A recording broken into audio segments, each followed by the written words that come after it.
Yeah, what will be interesting is, through this whole thing, I think one of the independent pushbacks has been from restaurants and smaller mom and pop style restaurants, bars, wineries, breweries, et cetera, has been, I don't understand why you guys are controlling so many of the um, rules, capacity, et cetera, of what I can do. Yet I can go into some of these other big ass places like a Wally World, and there's thousands, hundreds of people in there, many of them not given a bleep about what they do, the Home Depots of the world, etc. And then you these areas say they're so, buy local, we want local, whatever, yet the rules are completely screwing them in many kind of ways. Is that narrative still something that we're seeing today? What have you seen over the last 12 months or so that people have done to kind of be open and not get screwed? Because you talked about margins already being razor thin. So what have they done with having to be closed or to have capacity be at such a weird number for them? Well, so the whole PPP, the Paycheck Protection Program, was supposed to address that, which it didn't, because you had to use those funds within 6 weeks. And for a restaurant, it had to get to shut down or go very minimal. 6 weeks isn't enough time to keep or maintain a full staff payroll. So that was kind of dumb, which is why we ended up with this other act. But to your question, I think the biggest thing is what's been frustrating for folks. Like my buddy Chef Andrew Grohl out in California, they're talking about Gavin Newsom, and really this is how kind of hypocritical they've been. So you have Pelosi with the whole hair and the salon thing. You have Gavin Newsom going to the French Laundry, which is one of the best restaurants in the country. Goes there for a birthday party with 15 of his best buddies, inside, not wearing masks, and you see these things out in California time and time again. And meanwhile, they shut down indoor dining plus outdoor dining. There's really no evidence that shows that the COVID can, effectively spread through outside means, as long as it's properly ventilated and everything. So they're making these decisions based on really science that they don't have.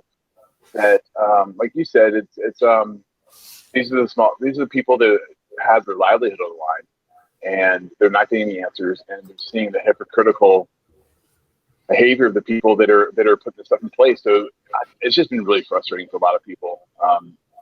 And so he said, what, screw it. We're gonna stay open. And this is your buddy? Yeah, right after he started pushing back, the next day, I'm not even kidding you, the next day, maybe the next week, the health inspector shows up and wrote them up for 10 different violations that were all kind of small ticky-tack things that it was to prove a point. I understand, like not to diminish the COVID aspect of this, right, in any kind of way, not to diminish the safety of it, because obviously I'm super paranoid about this, but at the same time, I think that it's very interesting that for years I told people, watch out, cities don't care about your local small business. I promise you that. And they're like, no, it's okay. And I kept pushing this thing called 1004, which was focus on 1,000 small businesses with 4 employees, not these big 1,000 person companies, like these big companies. And it's very interesting that I think I was right then. I think I'm right now. I don't think that most communities across the country actually really care about that small business, even though it's the reason why the culture in the community is there and has been as strong as that is, due to those, local eateries and places that people want to call there. Yes, the Walmarts of the world are important, right? But it's just very interesting that, let's just call a spade.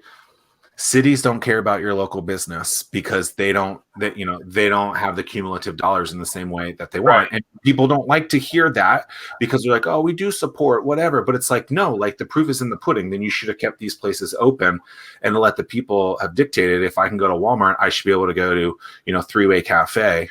That's the decision. You've killed this business. And then, to say that PPP, in the earliest of stages it wasn't helpful for the restaurant. I mean, they couldn't. What are they going to bring in and have 8 employees working there when no one can go in there, and they're just going to pay them to pay them? I mean, that's basically what you're saying. Right. Remember, there was so many up and downs of will the money be forgiven? Will it not? Oh, it's actually up to the bank. You know, do you have this? Do you have that? But things have changed on that in some capacity. There's something $30 billion that's gone out or something. $30 billion for independent restaurants. Government passed last week, right? Yeah.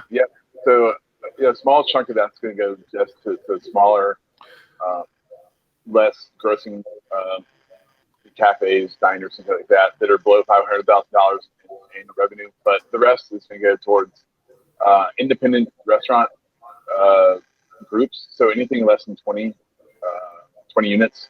So that could be if you're like, let's say you're a McDonald's franchise owner and you only have 3 restaurants, that would still qualify you.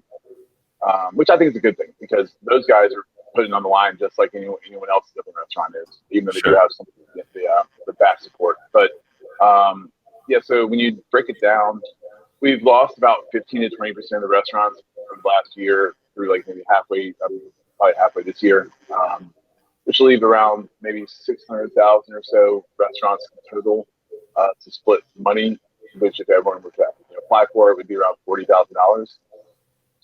What they do is they look at your sales from 2019, so that last full year of sales, look at your sales from 2020, and then take the difference. So say the difference was you lost $500,000. You could apply for $500,000. Not to say you're going to get it, but you'll get X amount of dollars. And this is all grant money too, so it's not money that is going to have to be paid back. It has to be used before the end of the year. But I think it'll definitely help kickstart things from a restaurant standpoint.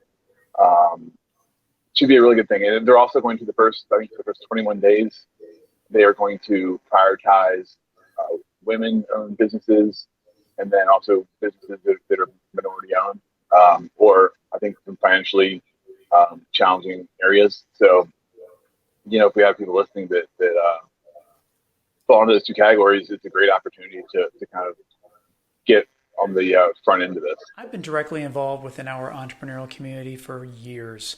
And the most common question I get is, Tim, I want to get involved, but I don't know what events I should attend.